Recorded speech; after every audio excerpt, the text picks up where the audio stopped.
ආයිබෝවන් cooking හට්ටෙල්ගේ YouTube channel එකට අදත් ඔයාලව ආදරෙන් පිළිගන්නවා.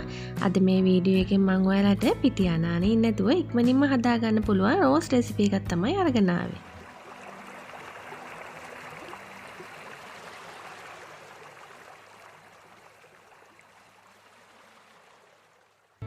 සෝසේජස් එකතු කරලා තමයි මම අද මේ රෝල්ස් එක හදාගන්නේ. ඉතින් මම සෝසේජස් කරල් 4ක් මුලින්ම අරගෙන මේ විදිහට තෙල් ටිකක් එකතු කරලා ඉවරලා පොඩ්ඩක් සෝසේජස් කරල් ටික මුලින්ම බැද ගන්නවා.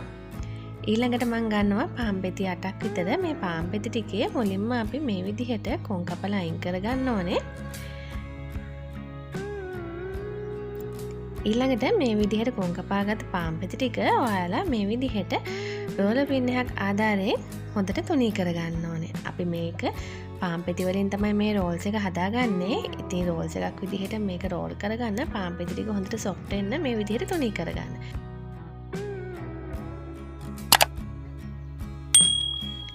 ඉතින් මේ තියෙන්නේ මම බැදගත්ත සොසේජස් ටික. මම එක සොසේජ් කරලා දෙකට කපලා එක පාන් පෙත්තකට භාගය ගානේ තමයි එකතු කරගන්නේ. ඉතින් මේ විදිහට සොසේජස් කරල් ටික කපලා පැත්තකින් තියාගෙන මම මේ වෙලාවේදී බිත්තරයක් ගන්නවා. මේ බිත්තරේ මේ විදිහට චුට්ටක් ගහලා පැත්තකින් තියාගන්න ඕනේ. දැන් මම ඔයාලට පෙන්නන්නම් මේ රෝල්ස් එක හදාගන්නේ කොහොමද කියලා. අපි තුනී කරගත්ත පාන් පෙත්තක් මේ විදිහට අරගෙන මේ විදිහට අපි හදාගත්ත බිත්තර සාරු මේ විදිහට කොන්වල ගා ගන්න ඕනේ. මේ විදිහට බිත්තර සාරු ගාගත්තට පස්සේ අපි මේක මැද්දෙන් මේ විදිහට සොසේජස් කෑල්ලක් තියාගන්නවා. ඉතින් මම අද ගෙදර මොසරෙල්ලා චීස් තියෙන හින්දා මොසරෙල්ලා චීස් කෑල්ලකුත් තියලා මේක රස කරගන්න හිතුවා. ඉතින් මේ විදිහට පරිස්සමෙන් මේක රෝල් කරගන්න ඕනේ. රෝල් කරලා කොන් දෙක ගාන්න මේක වැහෙන සීල් කරගන්න ඕනේ.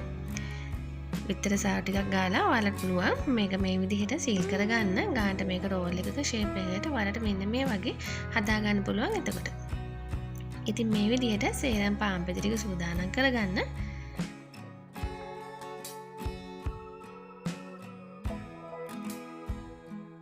ඉතින් ඊළඟට අපිට මේ විදිහට බිත්තරේකුයි බිස්කට් කුඩුයි අවශ්‍ය වෙනවා.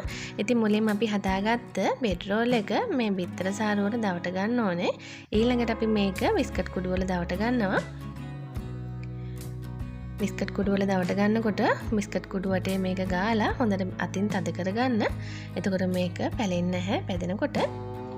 ඉතින් මේ විදිහට අපි හදාගත්ත සේරම බෙඩ් රෝල් ටික බිත්තර සාරු වලයි බිස්කට් කුඩු වලයි දවටලා සූදානම් කරගන්න ඕනේ. මේ අතරතුරේදී තෙල් රත් වෙන මං ලිපේ තියලා තියෙන පෑන් එක මම මේක අද ගැඹුරු තෙලේ මේ බැදගන්නේ. සාමාන්‍ය ප්‍රමාණයට තෙල් එකතු කරලා මේක එහා මෙහා හරවමින් බැද ගන්නවා. ඉතින් මේ විදිහට මේ සේරම හදාගත්ත බෙඩ් රෝල් ටික පෑන් එකට එකතු කරලා ඔයාලා ලස්සන ගෝල්ඩන් බ්‍රවුන් කලර් එකක් වෙනකන් අනිත් දෙපැත්ත හරවමින් බැද ගන්න. ඉතින් හරිම ලේසියෙන් ටී ටයිම් එකට මේ වගේ ස්නැක් එකක් ඔයාලට හදාගන්න පුළුවන්. මම මුලින් සඳහන් කළා වගේ ඔයාලට පිටි අනානේ ඉන්න ඕනේ මේ රෝල්ස් රෙසිපි එක හදාගන්න. ඉතින් මේ වගේ වීඩියෝ බලන්න අපිව තාම සබ්ස්ක්‍රයිබ් කරලා නැතිනම් අපිව සබ්ස්ක්‍රයිබ් කරලා අපිත් එක්ක දිගටම එකතුලා ඉන්න කියලා ආරාධනා කරනවා.